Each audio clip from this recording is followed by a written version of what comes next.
Thank you, Stefan, for the introduction and for all the kind words that you also said in relation to us. Indeed, you know, I will not go very much in depth into the situation that we have inside the occupied territories of Georgia, because I think the audience is also quite well informed, and you also have very extensive experience in that. But there are things, of course, that we cannot avoid and cannot avoid mentioning, because these are quite important things. And I think what's happening in the occupied territories of Georgia now, what's been happening before, what happened in 2008, as well as even in 90s, so very much resembles to what is happening also in Ukraine, and just gives the general approach and overview of Russia's actions actually in its neighborhood. Because we are very frequently reiterating and saying that you know, it is no coincidence that 5 out of 6 Eastern European countries are actually facing either annexation, occupation, or different kinds of ethnic conflicts, where actually Russia has a quite specific role. And this role is, it's at some point, you know, a conflict, a party to the conflict, or like an alleged peacekeeper and a mediator, but somehow Russia is always involved. And from our perspective, what we are observing throughout these years is that it's not also a simple coincident thing. Of course, it's somehow a strategic interest for Russia to have and to maintain these hotspots within its neighborhood, and especially in post-Soviet space, so that that will give it gives actually some kind of leverage. And I want to look at this situation from a wider perspective, because what happened in Georgia, this aggression in 2008, and what happened in Ukraine in 2014, if we have a closer look, you know, the policy applied and the steps taken by Russia, and the tools used actually in the process and after that also seems quite similar. And I was thinking about this issue recently, and actually very conventionally and tentatively, I think we can define, like, you know, 4 phases of Russia's intervention into these conflicts. Like, first phase is somehow, you know, instigating and soliciting the conflict in its neighboring countries. You know, this way somehow portraying that the people living inside these territories have a legitimate aim to break away, for example, and that Russia has nothing to do with that. So that was the case in 90s. When Russia actually gained this role of a peacekeeper, but in fact we were witnessing, you know, the paramilitaries well, actually fighting there, and with the Russian backup, and the heavy armament that was also provided by the Russian Federation, and the participation, you know, was quite evident. And now also Russia claims that Abkhazia region and Tbilisi region, South Ossetia, they have also a legitimate aim to have this so-called independence. And the same thing, I think, is also in Ukraine, when especially like now in eastern Ukraine, when Russia tries to spin the narrative in a way that, you know, the people are actually against the policies of the central government and against the Euro-Atlantic and European integration, and that Russia has nothing to do with that. The second phase of Russia's involvement is then the active and very intensive Russification policy that is conducted on the ground. And it has actually 2 dimensions. So first dimension is the very massive and intensive, and in some cases even forceful, passportization of people living inside these territories. So this was the case in Georgia, and I think it is now what's happening also in eastern Ukraine, when Russia is, creating what it's itself calling a Russian world, the so-called Ruski Mir. And then this, the granting of Russian passports is used as a pretext for the protection of their own nationals and used as a justification for intervention in the neighboring countries.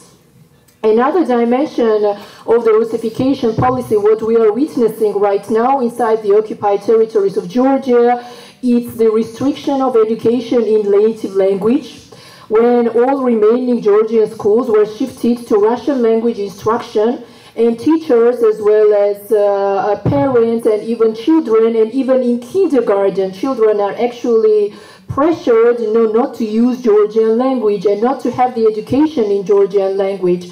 And apart from that, there is the ethnic discrimination, and people actually do not have the access to the internal documents that are, of course, illegal from the international standpoint. However, these local documents are sometimes necessary for enjoying the basic human rights on the ground, like access to property or different kinds of things. So these people are not given documents, and they are given these kind of documents in case they denounce their Georgian citizenship and their Georgian ethnicity and change their surnames, for example, to Abkhaz ones. So this is also the steps that are taken in order to somehow fight with the ethnicity of these people and to change that. That is, of course, also part of the Russification policy conducted on the ground. The third phase is either direct de jure or de facto annexation of these territories by Russia, or occupation, or maintaining this role of a peacekeeper that actually sometimes leads to nowhere. And this, of course, depends on the political context. So, for example, in Crimea, we all witnessed that Russia had a strategic interest to have the de jure annexation of this territory, what it actually did. In case of Georgian regions, so it does not have that kind of intent right now, but what we are witnessing, especially starting from 2014, it's practically a de facto annexation of these territories by the Russian Federation. Because what we are seeing is this unification of the so-called military units, unification of the customs, unification of law enforcement services. So what's actually attributable to the so-called state? So all institutions are unified. So and this is like cynically done in parallel to this alleged support to the so-called independence of these entities. So what we are seeing is that it's like a full political, military and economic control of Russia over these entities. And the policy is quite similar like in both entities. And the fourth and final phase that we are witnessing right now is that everything is done in order by the Russian Federation in order to maintain these conflicts alive. So we see actually that Russia has a strategic interest of maintaining these hotspots, because later it can activate these hotspots and bring the tension on the local communities whenever it does not like, for example, the decisions of the central government, or whenever it wants to put the pressure on the government. And we see that actually these leverages are quite frequently used. And what's going on in the Georgian regions is actually the Russia tries to freeze these conflicts, but we very much disagree with the notion that, for example, the conflict in Georgia is frozen, because we don't see any static situation On the contrary, the situation is quite dynamic. The process that we are having now with this ongoing occupation is like installation of barbed wires and other artificial barriers.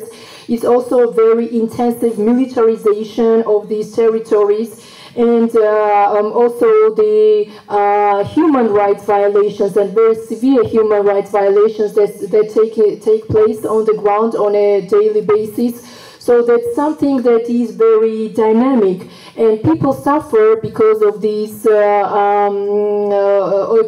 destructive actions that are conducted by the Russian Federation, because we are having actually the FSB military unit that is standing along the occupation lines here inside Georgia, and with that, you know, Russia tries actually to shift Russia-Georgia border inside Georgia.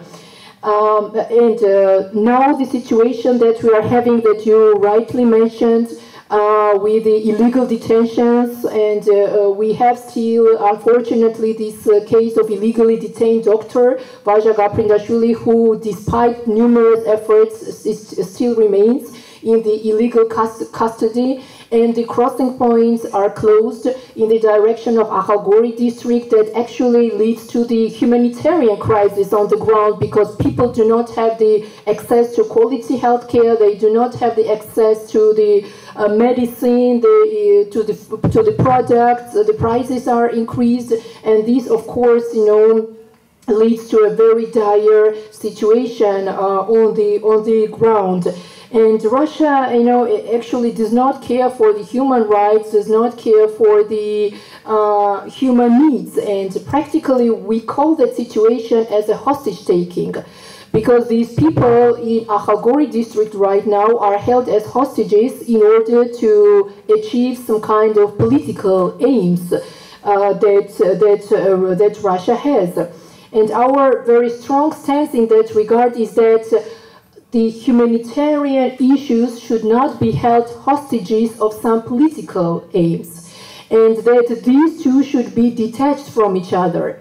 You know, we, within the framework of our new peace initiative, A Step to a Better Future, that for the first time during 25 years, you know, offers trade and business related opportunities to people living on both sides of dividing lines. Even with economy and business related things, we managed to detach this issue from the status issue and actually treat it with some status neutral instruments and depoliticized approaches. First and foremost, for the sake of benefiting the local population, so that the people-to-people contacts are increased, and that people have the opportunity to improve their socio-economic situation, also to benefit from the DCFTA and other opportunities that Georgia offers. Russia, of course, is not quite happy with these increased people-to-people contacts that is in fact quite increased during the recent years, despite, you know, these closures and despite these destructive actions on the ground. And they are, of course, not happy with the increased number of confidence-building projects that we implement each year. Because as people meet, you know, all these Russia's propaganda and the maintained, the image of enemy of Georgia, all this is very much dismantled, and that leads to the positive conflict transformation, and that, of course, goes against the strategic interest of maintaining the conflicts alive.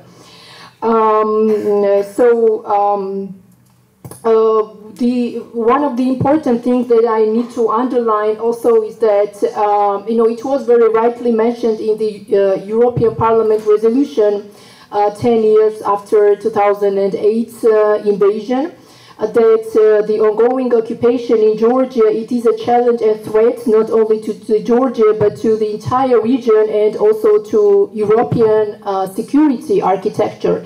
And this is indeed so, because what happens in Georgia, is just also like the geographical, application of then what happened, for example, in Ukraine.